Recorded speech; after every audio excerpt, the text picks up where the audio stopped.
Ayan, magandang araw mga ka-vlog, mga ka-adventure. Dito ay magbebenta na po tayo ng ating huling isda. Ayan, kagabi. Ngayong gabi ulit natin ibibenta to mga ka-adventure dahil habol presyo. Mas maaga, mas mahal ang presyo. Dito nga ay pinipili natin yung mga isda natin. Ito ay piniplex ko yung malalaking isdang huli natin noong nakaraang gabi.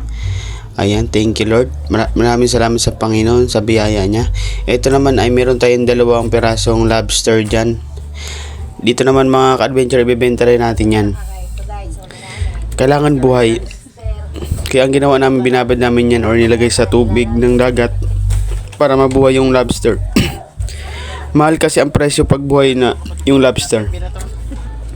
Guys, masarap ito na ulam guys. At kailangan siya kumutan para hindi lamigan or lamigin. Kanina may 2 piraso doon ko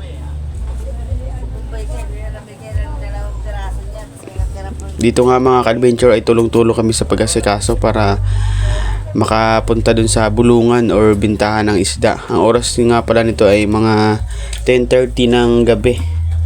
Maaga kasi nagbubukas yung bintahan ng isda or bulungan tawag dito sa amin. Kailangan makahabol tayo sa tamang oras. Maabutan natin yung mga buyer or yung mga bibili ng mga isda natin. Pag galing kami sa lubang, doon sa labas, inahan namin yan. Dito naman mga ka-venture, ayan, nilagay natin sa isda, sa timba yung ating mga huling isda. Sari-saring isda. Ito naman yung mga pusit, na malalaking pusit na huli natin. Ayan, pinipili natin yung malalaking pusit. Mahal din ang kilo niyan. Maabot ng 500 pababa ang presyo ng pusit na yan or tsokolomot. Dito ay matuwang-tuwa tayo dahil magbebenta tayo ng isda.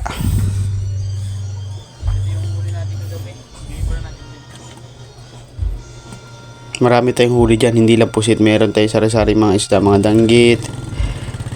Dito naman ay nagbiyahe na kami gamit ang sidecar or motorcycle, ayan, or kulong-kulong papuntang Munti. Dito ay nakarating na kami sa bulungan. Dito nga ay pagdating namin napakaraming tao at marami na rin isdang nakalatag sa lamesa. Ang daming isda. Ayan yung mga nakikita nyo dyan, ayan po ay huli sa kawil yung iba naman lambat. Ang dami na rin tao. Dito kami sa kabila. Ayan, ako nga pala yung nag-ano dyan, yung naglalatag ng isda. At yan ay binubulungan na or may bumibili na sa isda natin. Kakalagay pa lang natin agad ay binili yung ating isda. Basta pag nagkasundo or okay yung price, ibibigay natin yan. Per kilo nga pala dito. Pataasan lang kung sino po yung gustong bumili, pataasan lang ng kilo kung magkano yung bulong nila. Ayan, pa-follow, pa-subscribe po ng ating channel mga ka-adventure, mga ka-vlog. Thank you very much sa mga suporta nyo. Ayan, abang-abang lang po tayo sa susunod natin mga adventure or mga video na i-upload. Thank you.